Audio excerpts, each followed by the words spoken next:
Hey, it's me, Daniel DiPiazza. I'm vlogging every single day in 2026 to show you the ups and the downs of building a startup and, of course, how my life goes when I'm running this business, New Wave Press. But today's video is really about what it takes to do the uncomfortable. So many of the things that we have to do, we don't want to do. And I want to just remind you that, first of all, you don't have to feel like doing something to do it. I know this sounds elementary. I know this sounds even comical. But most of the time, the things that you want to do and the things that you need to do are separate. I mean, when they are the same thing, it's great, but they're usually not the same thing.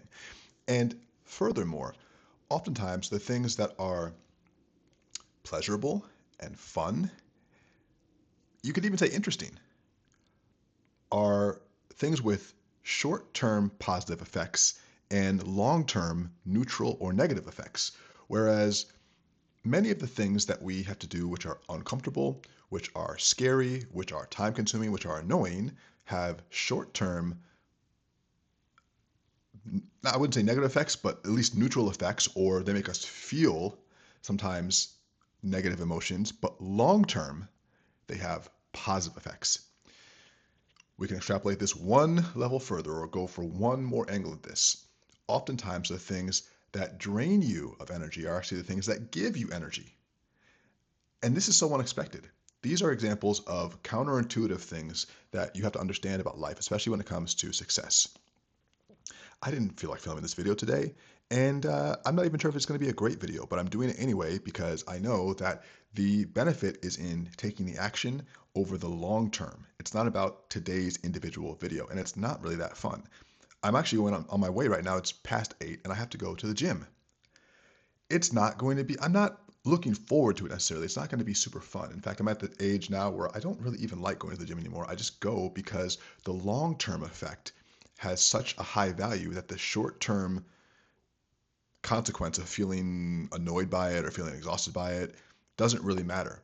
When you're stacking wins, it won't always feel good, but those tiny actions are what lead to long term success. And often the things that give us the most value are the things that we don't necessarily want to do, especially in that moment. But when we look back on them, they're things that we're proud of. They're things that we can point to and say, I built that. They're things that we can look at and say, hey, I would do that again, even though it was hard.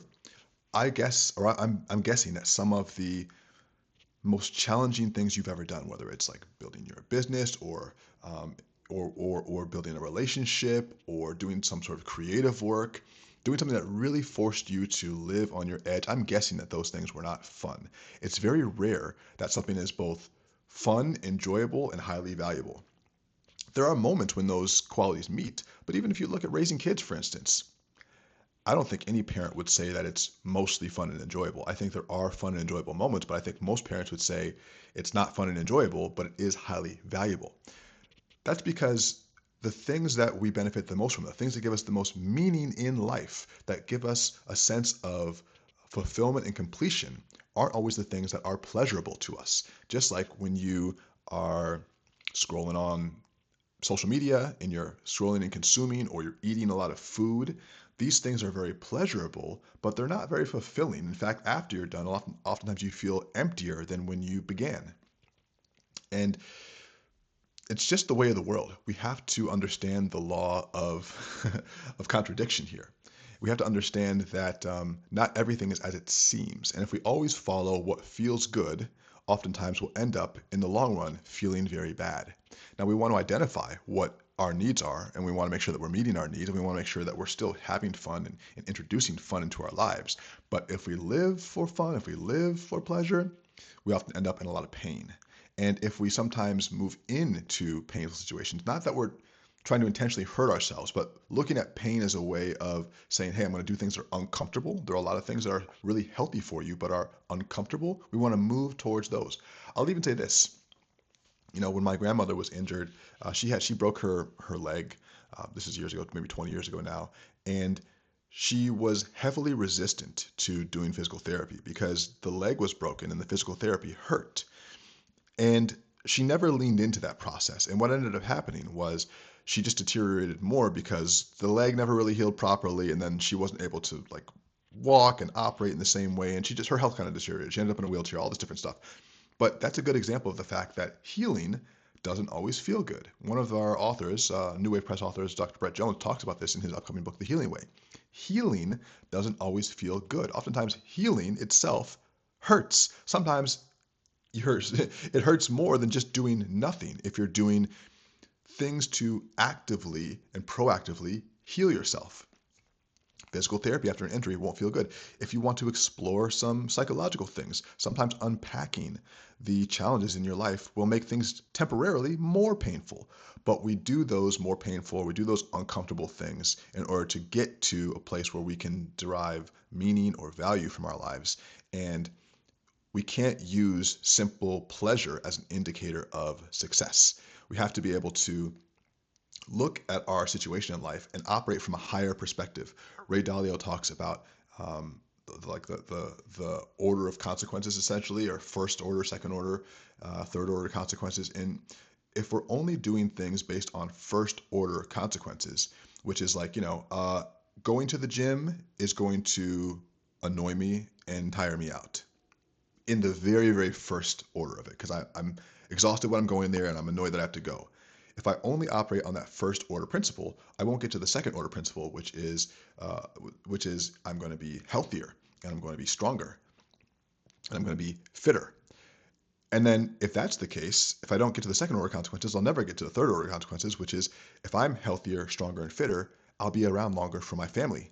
And that has a tremendous benefit, tremendous impact. So me going to the gym right now, I have to push through the discomfort, push through the annoyance to get to the second order consequences in order to get to the third order consequences. And so we're dealing with this stuff our entire lives. We're analyzing situations, even if we don't realize it, we're analyzing situations and we're making decisions based on how we're feeling in the moment. But oftentimes we're not considering what the payoff is going to be if we allow ourselves to push through that discomfort.